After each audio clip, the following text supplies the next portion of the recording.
Nasa kabilang linya na natin si Arya Lea.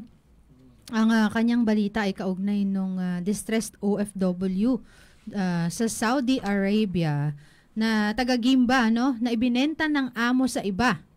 Pauwi na siya ng Pilipinas ngayong araw at 10 buwan pala itong natenga sa accommodation tapos wala pang sahod. Naku, kawawa naman. Ang balitang yan, tinutukan ni Arya Lea. Arya Lea, pasok. Ayan, maulan na tanghali po sa ating mga tagapakinig dito sa bayan ng Gimba at lalong-lalo na po sa mga nakabang sa ating Facebook Live streaming ngayong araw. 10 buwan na sahod ang halos hindi nakuha ng isang distressed OFW na si Susan Entico Liwanag, ang 47 anyos na residente ng Santa Veronica, Gimba, Nueva Ecija. Halos di niya rin alam kung paano niya matutustusan ang pangangailangan ng kanyang mga anak na nag-aaral na pawang maliliit pa at kasama ng kanyang inang may sakit. Paghihinagpis at pag-alala sa pamilya at sa kanyang sarili kung paano niya maitatawid sa pang-araw-araw na pangangailangan ng pamilya ang nagdulot ng depresyon sa kanya. Matatandaan na dumulog sa RNG si Susan Liwanag buwan ng Pebrero taong kasalukuyan hinggil sa kanyang kalagayan sa Saudi Arabia. Umalis ng Pilipinas buwan ng Setyembre noong nakaraang taon sa pamamagitan ng kanyang lokal na ahensya na PhilExpat Recruitment Agency, Makati, Manila. Pagdating ng Jeddah, Saudi Arabia, ilang araw pa lang ay ibinenta siya ng kanyang amo na nakilalang si Yusuf Jublan Waslalla Al-Mutayri sa kapatid nito na labag sa kontratang pinirmahan. Ayon kay Susan, 7 katao na bahay sa kabahay ang kanyang pinaglilingkuran kasama pa ng 2 bata na maliliit pa at all around ang trabaho, walang pahinga araw at gabi na siyang nagdulot ng depresyon sa kanya kung kaya't nakiusap siya na ibalik na lang siya sa Pilipinas. Hindi rin ito natugunan ng kanyang local agency kung kaya't natingga siya sa Jewelries Recruitment Agency, Jeddah, Saudi Arabia. Naitulog din natin sa kanyang local agency sa Makati na PhilExpat Placement Agency ang kalagayan ni Susan, ngunit hindi nila ito naayos ng madali sa dahilang hindi nila maibigay ang refund na hinihingi ng amo ni Susan sa kanila na hindi rin nakikipag-coordinate ang employer nito na mabigyan siya ng exit visa para makauwi ng Pilipinas. Kung kaya't natingga si Susan Entico Liwanag ng kulang 10 buwan sa accommodation na walang napalang sahod at sa pamamagitan ng kanyang mga kamag-anak at mga kaibigan dito sa Gimba na siyang mga tumugon sa kanyang panawagan kung kaya't kahit papaano ay may mga nagpapaabot ng kunting tulong at pagkain sa kanyang mga anak. Ayon pa kay Susan, ipinadidelete umano ng may-ari ng agency niya sa Jeddah ang kanyang reklamo at interview natin sa radyo noong buwan ng Pebrero. Noong taong kasalukuyan para gawan na siya umano ng aksyon na makauwi siya. Naidulog niya naman sa POLO, OWA, o ang Philippine Overseas Labor Office at Overseas Welfare Administration, Workers Welfare Administration, Jeddah Kingdom of Saudi Arabia ang kanyang kaso. Ngunit hindi nakikipag-coordinate umano ang kanyang employer na ibigay ang kanyang sahod. Tanging mga staff at liaison officer ng Jewelries Agency ang nag-provide ng kanyang plane tickets mula Jeddah Dammam at Dammam Manila kahapon, July 23, 2024 para makauwi na lamang siya. Ganun pa man, nagpapasalamat si Susan Entico Liwanag kahit wala siyang perang may uuwi basta't makakasama na lang niya ang kanyang 2 anak na pawang mga nasa elementarya pa at ang kanyang pamilya. Si Susan Entico Liwanag ay darating sa Pilipinas bukas ng madaling araw, Huwebes, July 25, 2024 sa Ninoy Aquino International Airport Terminal 1 sakay ng Philippine Airlines. Kasamang Army at kasamang Gina, dapat ngayon ang dating niya mamayang alas 10 ng gabi, kaya lang na-delayed ang kanyang flight dahil sira daw ang eroplanong kanyang sasakyan. So pansamantala, ito ang inyong Arya Lea para sa Balitang Lokal ng radyo natin Gimba 105.3 FM. Tuloy-tuloy sa pagbabalita at serbisyo. Sama-sama tayo, Pilipino. Maraming salamat, Arya Lea. Bakit daw madidelay siya. Anong reason nito bang bagyo? Hindi kasamang sira daw po yung eroplanong sasakyan nila na dapat darating mamayang gabi ng alas 10:20. Oo nga 23 kahapon yun, 23 tapos Opo. 25 ma-stack pa siya ng ng Yes. ilang araw. So kasalukuyan ay nakatenga din siya sa Hamad Hotel sa Dammam, Saudi Arabia kung saan naghihintay sila ng go signal kung Delay makakasakay lang, o delay. hindi. Oo, na-delay. Delay. Yes. Yun ang grabe yung nararanasan ng ating mga kababayan na mga OFWs na ang tanging gusto lamang ay makapagtrabaho abroad, di ba? Usually, napupunta sila sa Middle East, tulad dyan sa Saudi Arabia. Naalala ko lang yung sinabi ni Lad kahapon, Lad Costales, na pagdating doon, ito yung kontratang pinirma niya sa kanyang agency. Pagdating doon sa ay sasabihin sa kanya ng kumpanya na hindi yung kontrata na yan ang masusunod. Ang masusunod ay yung dito. So, sabihin, tama. bakit hindi bakit hindi kaya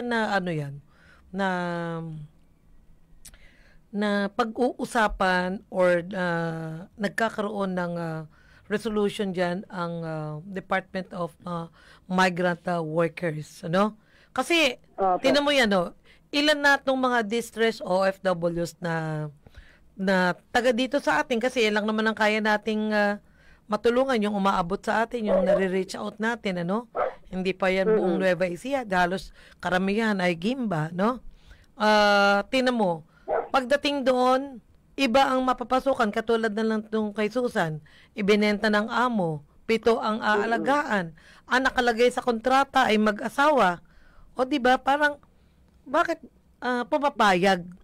Samantalang ang kausap naman dito yung agency, saka agency doon, at saka yung among kumukuha. So, hindi nasusunod yung kontrata.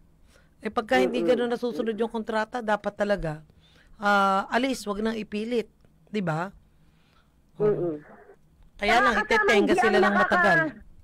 Yes, ang nakakabilib dito kay Susan, dahil ito tinututukan ko to si Susan, wala siyang sinasahod sa accommodation pero sa kunti-kunting reals na tinatanggap niya sa mga nag-uutos sa kanya at yung may-ari ng agency, pag sinasamahan siya, iniipon niya yung mga 1 reals, 5 reals at bumibili siya ng pansit, Pilipinong pansit, and then iniluluto niya kasamang pagkatapos, ibinebenta niya rin sa mga kapwa natin Pilipino na yung mga nagtatrabaho sa labas dahil nakakalabas siya kasamang na pagkatiwalaan na siya nung amo sana ng agency na makalabas, makapunta sa palengke, and then nakakapagbinta siya ng pansit halagang 1 real, nagiging sapat na yun daw sa kanya.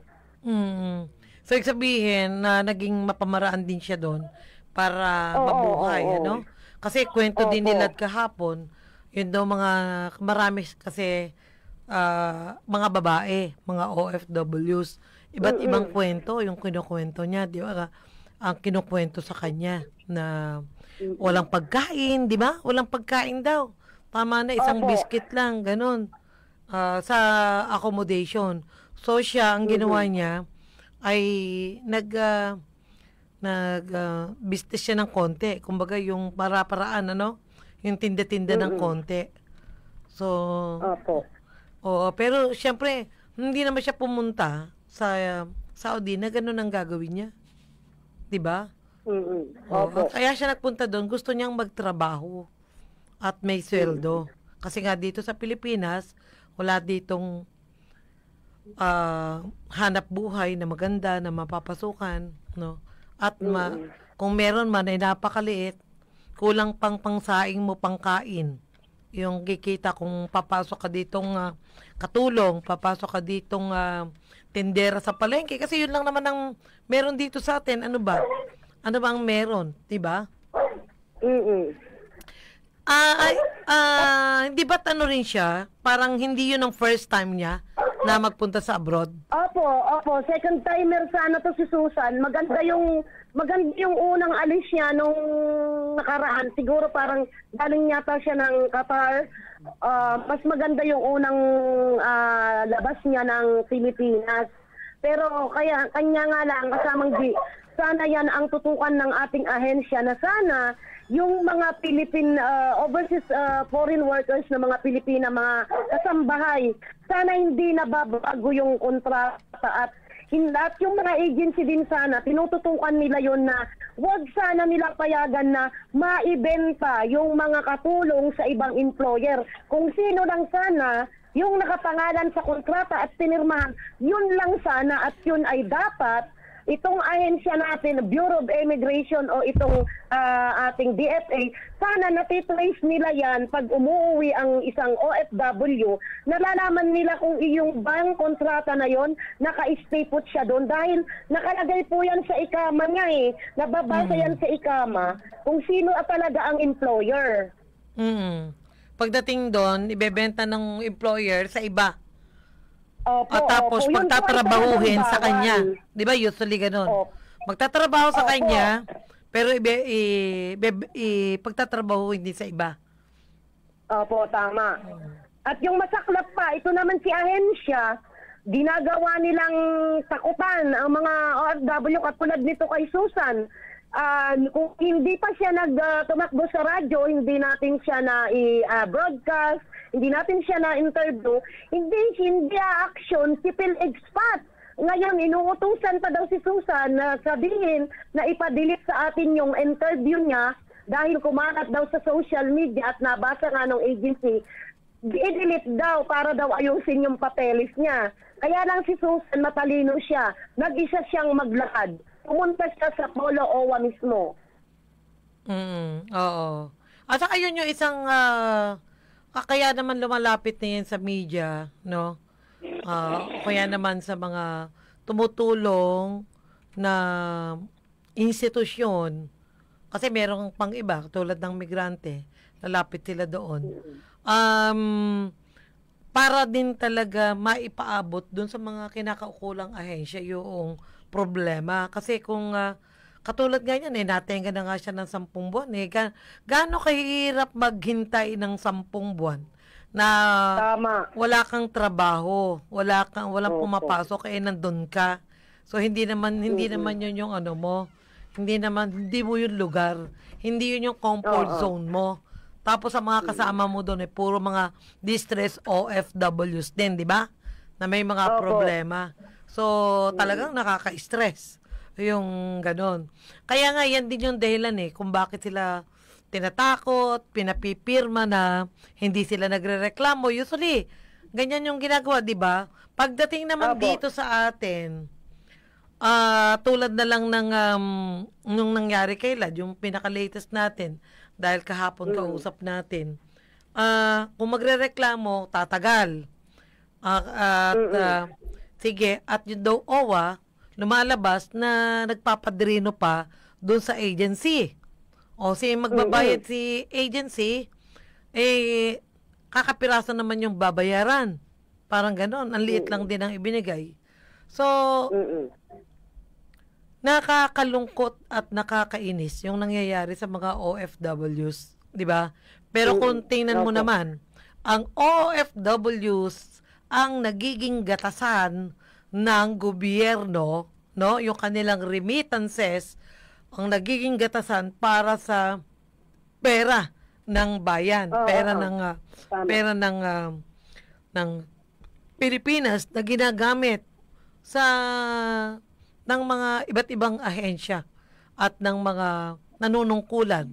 O sila rin naman yan sahod nila, 'di ba? So ganon, dapat bumabalik sa kanila yan O sige, kayo ang dahilan kung bakit yung ating ekonomiya ay lumalago at umiikot. O bilang gantimpala sa inyo na kayo talaga yung nagpasok ng malaking dolyares dito. Mantakin mo, $37 billion. Billion. Oo, ang naipasok ng OFWs nito lamang, no? Ewan ko kung taong 2023 yun o 2024. O, sino sabi niyan? Si Pangulong Bongbong Marcos Jr. mismo Yes. sa ulat niya. Persona. At sabi niya, natututukan nila yung mga OFWs, yung mga services, di ba? Oo. Pero bakit maraming ganyang kwento? Ay, nako. Kaya, wala naman silang pag-uuwi dito. Wala naman silang mapupuntahan, masusulingan din na ipoprovide din ng gobyerno na trabaho. No? Kaya tinan mo sila, gusto pa rin niya, kahit na gano'n nangyari, bumalik pa rin sa Saudi. Diba? Bumalik pa rin sa abroad. Nung na-interview ko siya, nung binigay sa kanya yung 5K. Kung may chance pa ba na bumalik, kung may chance na bumalik, sabi niya, mas pipiliin niya na magtrabaho sa ibang bansa. Oo. Kasi dito, ibang bansa, wala. Oo. Kahit na 18 oras yung pagtatrabaho, at pagkain pagkain nila, tinitipid nila para lang makaipon, di ba? Yes, totoo yun.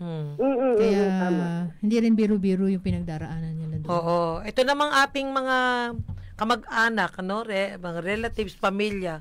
Pag nasa abroad yung anak o kapamilya, hindi nila alam yung hirap na dinadanas nung nasa abroad. Hindi naman lahat. Hindi naman lahat. Marami lang. Marami lang yung parang padala ka dito, kailangan ng ganito, ganon. Dapat yun naiipon ng OFWs para pag uwi nga rito, hindi na siya babalik. At diba? yung meron dapat habang nandun, may support system pa rin kahit malayo. 'Di ba? Yung nakikita na nakikita na sinusuportahan siya ng pamilya niya dito habang nandun siya. Kahit na nga ba malayo ang distansya, 'di ba? Maraming mga paraan.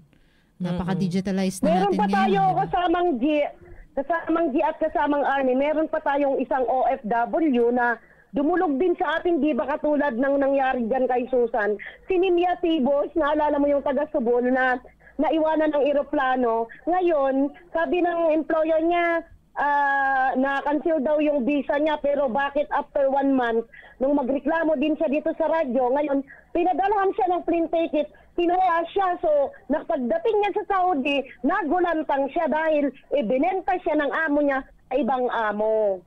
Ay, nako, grabe. Nasaan siya ngayon?